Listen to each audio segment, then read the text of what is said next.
There is a 400-year-old beer tasting technique that involves a red-hot metal rod.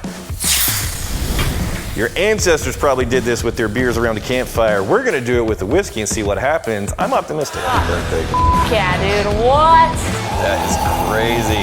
Holy shit, dude. Yeah?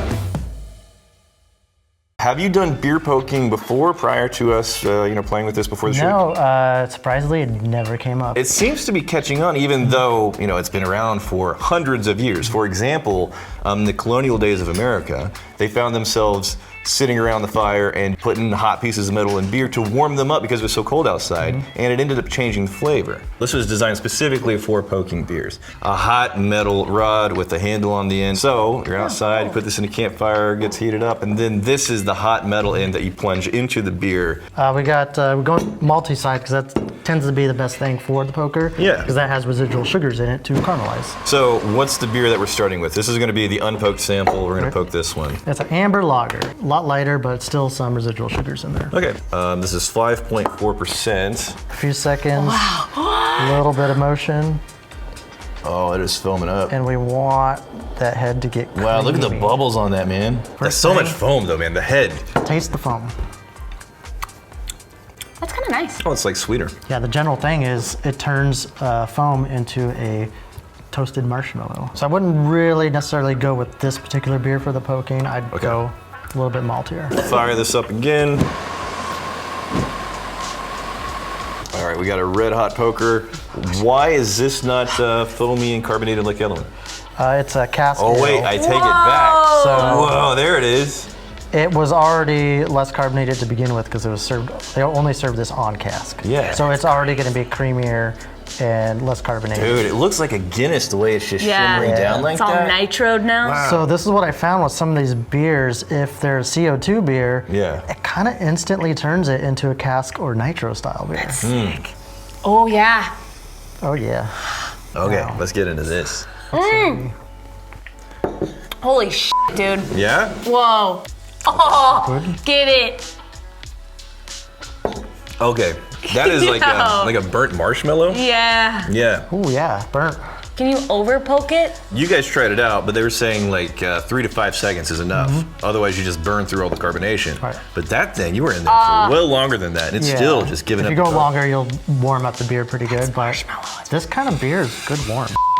Let's start poking at some whiskeys and seeing if we can get an interesting, hopefully upgrade effect, if not, an interesting tangential effect. Yeah, Fair or enough? a fire. We never do anything sketch on this channel. What do you think? Let's start with, I think we should keep it. There's a little sample of something just to familiarize ourselves, and then let's get this fired up. Do you want to poke it? I don't Okay. know. Ready? Dude, that is crazy. Good? Okay. Oh, that smells nice. What does it smell like? Oh, you can see the steam, like smoke or steam or It smells like something. if you dipped like a piece of tree bark in caramel. The nose on this? Wow. It's very, very punchy. Ooh, it got me. Yeah. Okay. I think it's just dumping the ethanol into the nose. This is what it feels like. It's very, very sharp, That very went hot. straight to my brain. Are you getting more of like a Highland Speyside sweet Scotch nose on that now?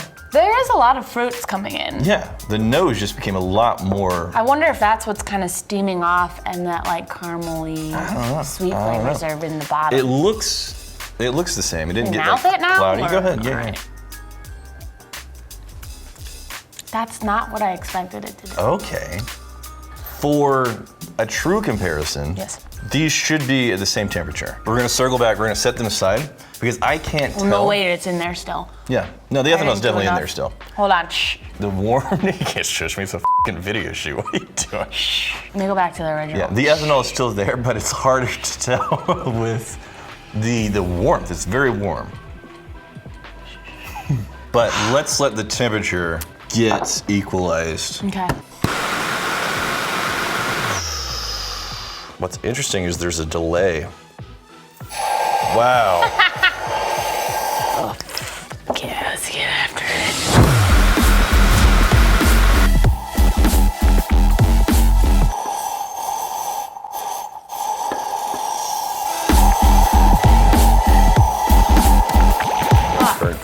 Yeah, dude, what? Excuse my French. It has been about 2 hours. So the first one that we poked was the Buffalo Trace. You with me? Yes, you I good? am. I'm here. Okay. Okay, on the neat pour, what are we getting? Oaky fruits. Okay, your turn. Getting some oaky fruits on that. Huh, okay, interesting. Oh, you're mouthing it? It's a Honeycrisp apple. Yeah. Very nice little bit of oakiness. It's Buffalo Trace. You know Buffalo Trace. All right, you go first. Okay, woke up the caramel then. So, first of all, is it different? Yes. I'm sure we released a lot of the ethanol in that flash, process of just putting a tremendous amount of heat in there. But yeah, it is different. It's noticeably different. Interesting. Do you like it better though? I don't know. It almost just feels like a different whiskey. You think it's a different whiskey? That's what it feels For me, like. it's the same whiskey. It's just taken like a couple of steps to the side. This I is get more more- caramel. This is more like a Honeycrisp apple. I get more fruits and oak. And then in this one, I almost get stronger oak and also way more caramel. Can you do me a favor and hand me a Glencairn? I want to make sure that the glass isn't throwing off. Okay, let's do the poked on the left. Okay. Yeah, this one's like so much more sweet fruits, and this one's more candy, caramel. Same temperature, same glass, just poking do something in whiskey. Yes. You want to try the next one? Sure. All right, Redbreast 12. Just as I suspected. So this has more of like the shortbread cookie, right? Yeah, the Little classic Lorna Doone. Redbreast, yeah. Yeah. This is more, the poked is more like, instead of a cookie, it's bread. Like sweet bread. Okay, yeah, I can see that. It woke up the sweetness a little bit. It's more present on the nose. It almost maybe is a little bit more metallic in the vanilla on the nose. All right, I'm going into the unpoked. You wait for me. You go unpoked first. She's not gonna wait. I waited What? to prove you wrong. That's more of a raisin note than I remember. All right, poked. It does wake up. It makes the sweetness a little bit more saturated, a little bit stronger. The poked.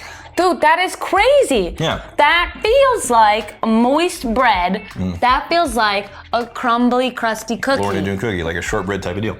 Holy That one feels.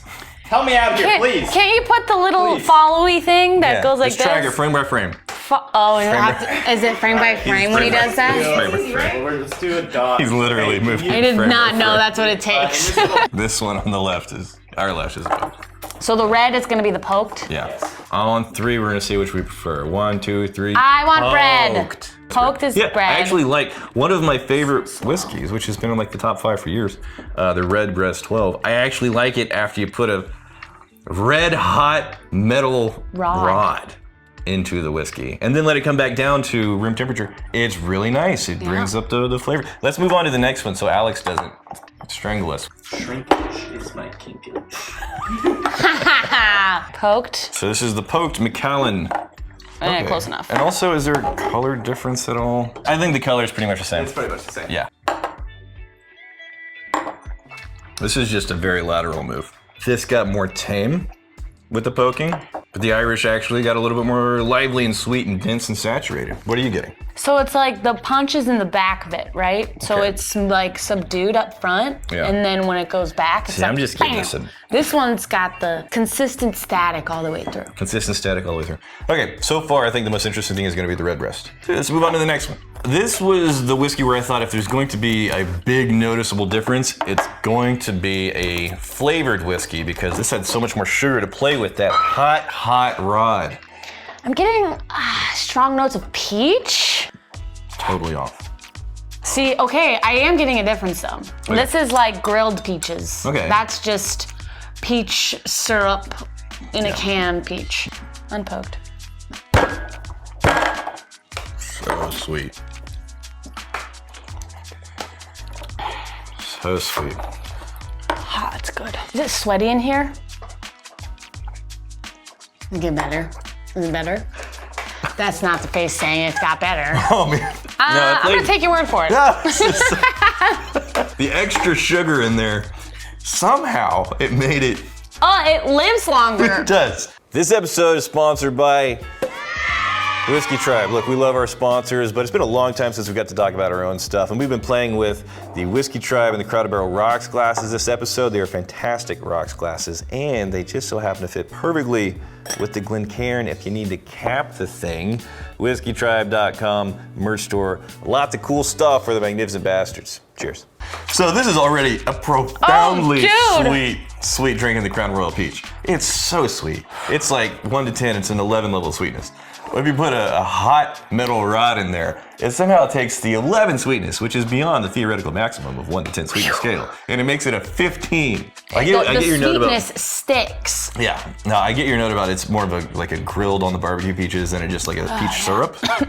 But it's so heavy-handed that. All right, next. Ardbeg. Okay. This, though, it feels like it's just kind of melting them together. I get less layer, less complexity on the poked. What do you get? Interesting. I'm gonna say I like the nose of the OG unpoked It is more so complex. than the poked.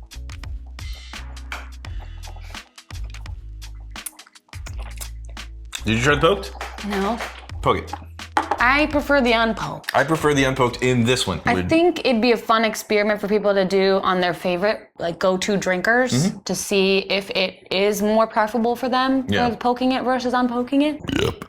Whenever we were putting the poker in the whiskey, what was that big, long, like 6 to 7 second delay before it would just kick off? So this is the Leidenfrost effect. And when you put in something that hot into room temperature alcohol, it immediately flash boils all of the stuff around it. So the mechanics of changing a liquid to a gas push the rest of the liquid away from it until the gas is able to cool down enough that the liquid can then touch the thing and then begin to boil.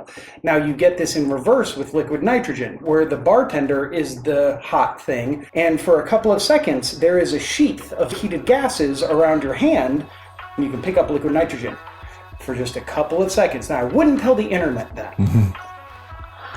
Bye! All right, let's get some cocktails that were made with poking right now. First one is a riff on a classic hot toddy. Okay. Made with mead and Buffalo Trace whiskey. Now you may be wondering who are these nice, soft, dulcet tones that you hear off camera. This is our mysterious alchemist. So hot toddies go way back. Dude. What was the inspiration with this? So a hot toddy is a classic, very simple cocktail made with honey, lemon, whiskey, and water. But taking, instead of honey and using mead, poking it with the whiskey so that they combine into one. By adding in the heat, they fuse together into a uniform cocktail. That looked like garbage. We're probably gonna need to do that again at some point. This is almost more floral than I was expecting. This is simultaneously very, very, like, robust, but also balanced. The same basic cocktail, but has been shaken and served over ice. Let's do it again. And by changing the temperature of the exact same cocktail, nothing is different in it. Same as this. These are the same. Exact same ingredients. Yeah. One has been chilled down and served over ice. Yeah. Kudos on the ice, by the way. That is crystal You clear. can't even see it. Yeah. Whoa, that's totally different. Yeah, sweeter. I get more citrus in this one for sure. Oh, that's tough. These are both really good. Yeah, I would not have guessed that these were the same? Absolutely at all. not. Very cool. Can I present to you my third one now? Yeah. Yes. So this is the exact same cocktail, and then it's carbonated. So we did like a soda stream or something? Yeah, most people should do that, but I'm so I'm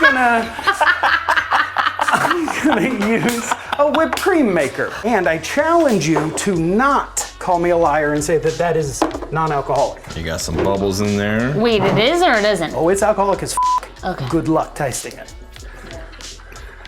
Alcoholic as Let me try. Dude, how much alcohol's in there? Because it tastes like nothing. I measured the whiskey in cups. Delicious. Dude, that's amazing. And it feels super dangerous. It feels like lighter. Yeah. What's super interesting is whenever we did the carbonated whiskey episode, which I did not think was going to work at all, we tried it with the standard soda stream.